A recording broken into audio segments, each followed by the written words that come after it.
Hadirin jamaah salat subuh yang dirahmati Allah, pada pagi ini kita bersama-sama sambil beriktikaf, berniat iktikaf, kita merenungkan makna beberapa ayat Al-Quran, memperdalam kaji dan mempererat ukhuwah di antara kita.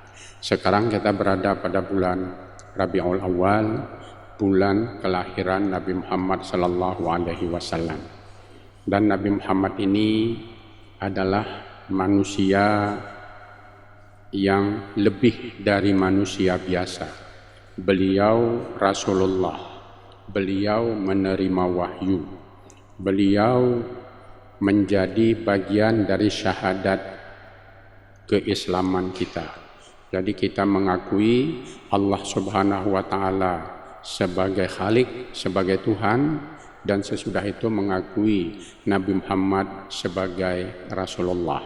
Kalau hal ini tidak kita akui, maka keimanan kita menjadi tidak sempurna, bahkan mungkin kita keluar dari agama Islam. Karena hal tersebut, Nabi Muhammad mempunyai kedudukan yang sangat penting di dalam Islam. Jadi tidak ada manusia lain yang lebih terhormat, yang lebih mulia dari beliau. Beliau merupakan teladan. Laqad kana lakum fi Rasulillahi uswatun hasanah. Jadi kita diminta mengikuti keteladanan Nabi Muhammad sallallahu alaihi wasallam.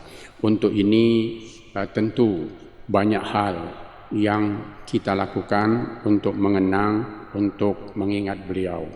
Salah satu yang mesti kita lakukan untuk menyatakan kelebihan Nabi Muhammad ini, penghargaan kita kepada Nabi Muhammad. Kalau tadi saya sudah katakan syahadat, tapi syahadat ini tidak sering-sering kita baca, tidak disuruh sering-sering kita baca. Mungkin hanya orang kalau masuk Islam yang mengucapkan syahadat dalam salat, kita membaca syahadat sebagai bagian dari ibadah. Tetapi ada hal lain yang selalu diminta kita baca, disuruh oleh hadis-hadis Nabi, bahkan diucapkan oleh Allah dan malaikat, yaitu membaca salawat kepada Rasul atau salawat untuk Rasulullah sallallahu alaihi wasallam. Innallaha wa malaikatahu yusalluna 'alan nabi. Allah dan malaikat bersalawat untuk Rasulullah. Ya ayyuhalladzina amanu sallu alaihi wa sallimu taslima. Wahai orang beriman, bersalawatlah kepada untuk Allah, untuk Muhammad Rasulullah. Salawat ini juga bagian dari ibadah salat kita. Kita wajib membaca salawat agar salat kita dianggap sah. Hadirin jamaah salat subuh yang dirahmati Allah. Jadi ini penghargaan, ya. Jadi penghargaan yang diberikan kepada Nabi Muhammad di dalam agama kita. Umat Islam atau individu-individu tertentu ingin menunjukkan kecintaannya kepada Nabi dengan cara-cara tertentu, lebih dari cara biasa.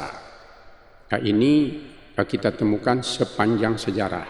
Bagaimana kita mengingat Nabi, bagaimana kita mengenang Nabi, bagaimana kita meneladani Nabi, bagaimana kita menyatakan kecintaan kita kepada Nabi, bagaimana kita menyatakan penghormatan kita kepada Nabi seperti dimintakan oleh agama. Sepengetahuan saya atau sepanjang bacaan saya, tidak ada hadis yang menyuruh kita memperingati secara khusus hari kelahiran Nabi ini. Bahkan di dalam sejarah pun peringatan kelahiran Nabi ini secara formal itu baru dilakukan jauh sesudah Nabi Muhammad wafat, berpulang ke rahmat Allah.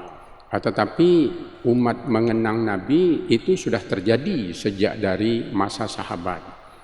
Jadi kalau umpamanya contoh sederhana saja, Ibnu Abbas, seorang sahabat yang didoakan Nabi untuk ahli dalam menafsirkan Quran, dan beberapa sahabat lain yang setia, ini selalu mengenang Nabi. Ibnu Umar pernah dalam satu perjalanan pulang dari Mekah ke Madinah, dia berhenti pada satu tempat, lalu dia salat di tempat itu.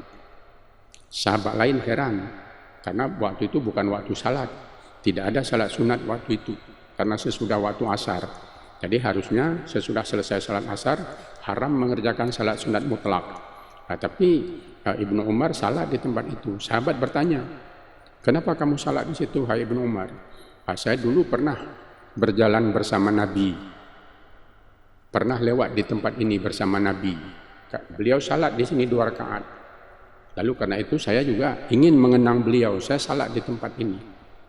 Nah, itu contohnya. Nah, jadi dia ingin hanya karena tempat itu pernah digunakan Nabi, dia ingin lewat di tempat itu, ingin mengerjakan sesuatu yang pernah dikerjakan Nabi di tempat itu. Ibnu Abbas berkata, ya saya ikut bersama-sama dengan Nabi waktu itu. Saya ikut, kamu ikut, saya ikut. Tapi kan kamu ingat, kita lewat di sini waktunya duha. Nah, jadi ketika bersama Nabi ada di pohon itu, di tempat itu waktunya duha. Nah, tapi sekarang ini kita di sini sesudah asar. Nah, jadi Ibnu Abbas ingin mengingatkan Ibnu Umar bahwa ada perbedaan waktu antara salat yang dikerjakan Nabi dengan salat yang dikerjakan oleh Ibnu Umar. Tapi Ibnu Umar tidak membantahnya. Cuma dia berkata seperti tadi, saya ingin mengenang Nabi. Karena itu saya ingin mengerjakan salat di tempat itu. Hadirin jamaah yang terhormat. Nah, jadi dengan demikian mengenang Nabi Muhammad SAW itu muncul dari lubuk hati, dari kecintaan. Nah, ini yang paling penting. Kita mengenang Nabi muncul dari kecintaan kita kepada beliau, ingin mengikuti keteladanan beliau. Jadi paling baik kita mengenang Nabi, dan ini yang dilakukan oleh umat Islam secara umum adalah mengikuti keteladanan Nabi, mengerjakan semua apa yang disuruh Nabi dan meninggalkan apa yang dilarangnya. Namun begitu, kadang-kadang kita memerlukan ekspresi, jadi kita memerlukan sebuah tanda bagaimana kecintaan kita. Jadi umpamanya saja, sebagian orang menulis tulisan Muhammad Rasulullah Sallallahu Alaihi Wasallam itu diukir tulisan itu. Lalu sesudah itu dijadikan sesuatu, apakah itu mata kalung, cincin, atau hiasan di dinding rumah, atau sesuatu yang lain. Jadi ada pelukis untuk menyatakan kecintaannya kepada Nabi, dia buat seperti itu. Ini sebetulnya bukan bagian dari agama, bukan sesuatu yang sunat, itu tidak ada. Sepanjang bacaan saya tidak ada, tetapi itu hanya ekspresi kecintaan. Ada juga penyair, dia menulis puisi, dia menulis syair-syair. Jadi umpamanya seperti di Aceh, salah satu syair yang terkenal ini kan Hikayat Perang Aceh, itu salah satu syair yang terkenal. Jadi ada penulis yang dia ingin menyatakan kecintaannya kepada Nabi. Dia ingin menjelaskan Nabi itu seperti yang dia khayalkan, seperti yang dia bayangkan sebagai penyair. Maka muncullah kasidah-kasidah, muncullah syair-syair yang memuji Nabi sedemikian rupa. Jadi seperti syair Barzanji, Marhaban, kasidah Burdah, dan yang lain-lain. Ini ekspresi seorang penyair, bukan cerita yang sungguh-sungguh. Jadi penyair kan biasanya kata-katanya berlebih-lebihan.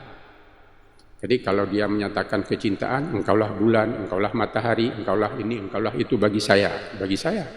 Jadi ini juga begitu, karena dia penyair maka kita tidak bisa memahami kata-kata yang diucapkannya itu secara harfiah. Itu selalu kita baca dalam bentuk kiasan.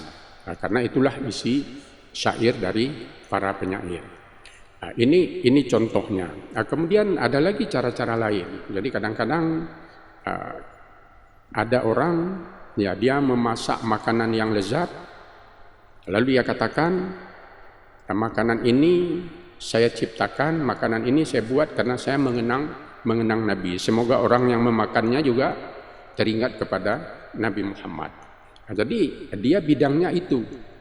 Jadi kaum muslimin yang ada di berbagai belahan dunia, penyair yang ada di berbagai belahan dunia, bangsa-bangsa dan umat-umat, pasti kalau dia muslim yang baik, dia akan mencintai Nabi. Tidak ada muslim yang baik yang tidak mencintai Nabi, karena itu disuruh dalam agama kita.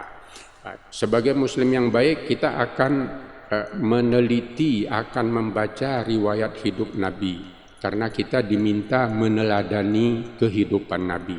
Kita diminta untuk menjadi orang-orang yang jujur, kita diminta menjadi orang yang bekerja keras, menjadi orang yang pemaaf, menjadi orang yang menjalin silaturahim, dan berbagai hal-hal baik lainnya. Nah, jadi itu kita diminta. Nah, lalu bagaimana kita mengekspresikan ini? Nah, ini yang tadi saya katakan. Nah, itu banyak sekali ragamnya di dalam perjalanan sejarah, banyak sekali ragamnya. Jadi kalau kita lihat ya, Al-Quran itu ditulis menjadi kaligrafi, dan sebagian dari tulisan kaligrafi ini menyatakan kecintaan kepada Nabi. Penyair-penyair menulis kasidah-kasidah, menulis syair-syair yang memuji, menyatakan kecintaannya kepada Nabi, keagungannya kepada Nabi. Ini banyak sekali, dan berbagai hal lain. Di kita di Aceh sendiri, ya, kita di Aceh sendiri, ada beberapa pujian kepada Nabi yang kita sebut sebagai salawat kepada beliau, yang menyatakan ajarannya di dalam bahasa Aceh. Dan ini diciptakan oleh penyair kita dahulu. Ada beberapa syair dan saya rasa itu familiar bagi kita. Jadi di kampung-kampung kita baca syair ini. Nah, itu karya penyair, bukan bagian dari ajaran agama. Jadi artinya secara khusus membaca syair-syair itu tidak disuruh, tidak ada hadis yang menyuruh kita membaca seperti itu. Nah, tetapi sebagai ekspresi kecintaan, kita ingin meneladani Nabi, kita ingin mengikuti sebagian dari ajaran Nabi, itu sering dikisahkan di dalam syair-syair tersebut.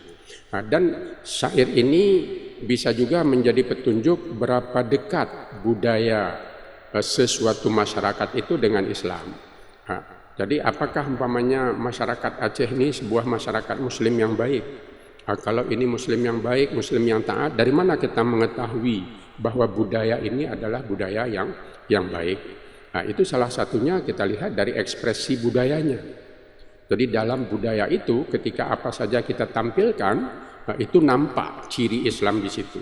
Nah, salah satu ciri Islamnya itu kecintaan kepada Nabi. Hadirin jamaah yang terhormat. Nah, jadi saya sudah sebutkan tadi syair-syair bahasa Aceh ini, salawat-salawat berbahasa Aceh yang kita tidak tahu berapa ratus tahun yang lalu itu dikarang. Nah, tetapi sekarang ini penyair kita tidak kita temukan, ya, saya belum menemukan salawat baru yang disusun dalam bahasa Aceh pada masa sekarang. Nah, jadi kalau umpamanya ini kita bandingkan, berarti penyair kita sekarang ya kita tidak tahu apakah dia mencintai Nabi seperti penyair masa lalu, apakah dia ingin menunjukkan kecintaannya kepada Nabi melalui syair-syairnya atau tidak. Kita tidak menemukan syair baru yang dikarang yang menyatakan kecintaan kepada Nabi seperti yang dikerjakan oleh penyair atau ulama pada masa lalu. Begitu juga umpamanya pertunjukan seni budaya, tarian. Jadi tarian-tarian Aceh yang lama itu semuanya mengekspresikan kecintaan, pengabdian kepada Allah. Jadi beberapa tari yang saya tonton itu semuanya menyatakan di awal pertunjukan itu permintaan ampun kepada Allah. Astaghfirullahaladzim min kulli dzambin adzim awalan wa akhiran zahiran wa batinan. Itu beberapa tari Aceh mengekspresikan itu. Nah, dan ini menyatakan bahwa ketika berbudaya pun mereka mengingat Allah Subhanahu wa Ta'ala. Ketika melakukan perbuatan yang kita anggap perbuatan dunia, di sini juga ada pernyataan, ada sesuatu yang menunjukkan kedekatannya kepada agama dan kecintaannya kepada Rasulullah Sallallahu Alaihi Wasallam. Ini bukan bagian dari agama, tetapi itu ekspresi budaya untuk menunjukkan kecintaan kita kepada Rasulullah. Ini bisa ditambah. Salah satu umpamanya yang sekarang ini mulai muncul tapi dulu itu tidak banyak, pakaian. Sekarang ini kita meneladani Nabi dengan menggunakan pakaian yang kita anggap dahulu pernah dikenakan Nabi. modelnya seperti itu kita ikuti kembali. Ya mungkin secara agama itu tidak disuruh, nah, tetapi ekspresi kecintaan kita kepada Nabi, bahwa kita ingin meneladani Nabi, bahwa Nabi itu merupakan uswah hasanah, nah, maka kita memilih pakaian seperti itu, walaupun mungkin pakaian seperti itu tidak lazim di daerah kita. Nah, tapi kita mengerjakan itu karena kecintaan kita kepada Nabi. Hadirin hadirat jamaah salat subuh yang dirahmati Allah, demikian yang saya sampaikan. Mudah-mudahan ada manfaatnya bagi kita bersama, bahwa manusia, kaum muslimin di berbagai belahan dunia, baik secara pribadi ataupun secara kelompok sebagai masyarakat, itu hampir semuanya mempunyai cara-cara sendiri menunjukkan kecintaannya kepada Nabi. Cara mereka mengenang Nabi, cara mereka mengikuti Nabi, cara mereka menunjukkan bahwa Nabi adalah manusia lebih dibanding dengan yang lainnya, orang yang perlu dicintai setulus hati dengan berbagai ekspresi karena ketaatan kepada Allah Subhanahu wa taala. Rabbana atina fid dunya hasanah wa fil akhirati hasanah wa qina adzabannar. Assalamualaikum warahmatullahi wabarakatuh.